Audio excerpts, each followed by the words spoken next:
రోమాపత్రిక 8వ అధ్యాయము 28 నుంచి 30 వచనాల వరకు. దేవుని ప్రేమించు వారికి అనగా ఆయన సంకల్పమందు పిలువబడిన వారికి మేలు కలుగుటకై సమస్తమును సమకూడి జరుగుతున్నవని ఎరుగుదము. ఎందుకనగా తన కుమారుడు అనేక సహోదరుల్లో జ్యేష్ఠుడగినట్లు దేవుడెవరిని ముందుగా ఎరిగినో వారు తన కుమారునితో సారూప్యత గలవారొకటకు వారిని ముందుగా నిర్ణయించెను. మరియు ఎవరిని ముందుగా నిర్ణయించెనో వారిని పిలిచెను. ఎవరిని పిలిచెనో వారిని నీతిమంతులుగా తీర్చెను. ఎవరిని నీతిమంతులుగా తీర్చెనో వారిని మహిమపరచెను.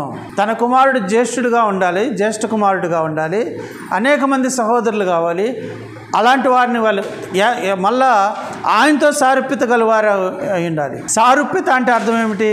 సారూప్యత అంటే అర్థం ఏమిటి? ఈక్వలా? మీరు మ్యాథమెటిక్స్ పిల్లలు చదివే పిల్లలకి కాంగ్రుయెన్సీ ఆఫ్ ట్రయాంగిల్స్, సిమిలర్ ట్రయాంగిల్స్ అని 2 కాన్సెప్ట్స్ ఉన్నాయి, తెలుసా? సర్వసమానత, స్వరూపత. తెలుగులో స్వరూపత అంటారు. కాంగ్రుయెన్సీ అంటే సర్వసమానత. 2 ఫిగర్స్ అంటే బొమ్మలు, అంటే 2 ఇవ్వబడినటువంటి త్రిభుజాలు, కోణాలు, భుజాలు, అంటే ఆ సైడ్స్, యాంగిల్స్ అన్నీ, షేప్ కూడా అన్నీ కరెక్ట్గా సరిపోతే వాటిని కాంగ్రుయెన్సీ ఆఫ్ ట్రయాంగిల్ అంటారు. సర్వసమానత అంటారు. అంటే 2 త్రిభుజాలు తీసుకొని వాటిని ఏమంటారంటే అనురూప భుజాలు. అనురూప భుజాలు 2 సమానంగా ఉండాలి. ఇటు సైడ్ చూస్తే ఈ సైడ్ కరెక్ట్గా ఉండాలి, ఈ సైడ్ చూస్తే ఈ సైడ్ అన్నీ కరెక్ట్గా ఉండాలి.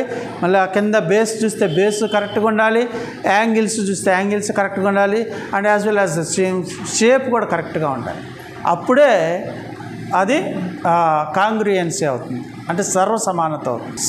స్వరూపత అనేటువంటిది సిమిలర్ ట్రయాంగిల్స్ అని ఉంటుంది, 10th క్లాస్ మ్యాథ్స్లో ఉన్నాయి. సిమిలర్ ట్రయాంగిల్స్ అంటే పెద్ద ఒకటి త్రిభుజం ఇస్తాడు, షేప్ ఒకటే ఉంటుంది, యాంగిల్స్ ఒకటే ఉంటాయి, కానీ సైడ్స్ మాత్రం డిఫరెంట్గా ఉంటాయి. ఎందుకు చెప్తున్నానంటే ఆయనతోటి మనకి పోలికగా ఉండొచ్చు అని అన్నాడు, కానీ సమానత మాత్రం రాదు.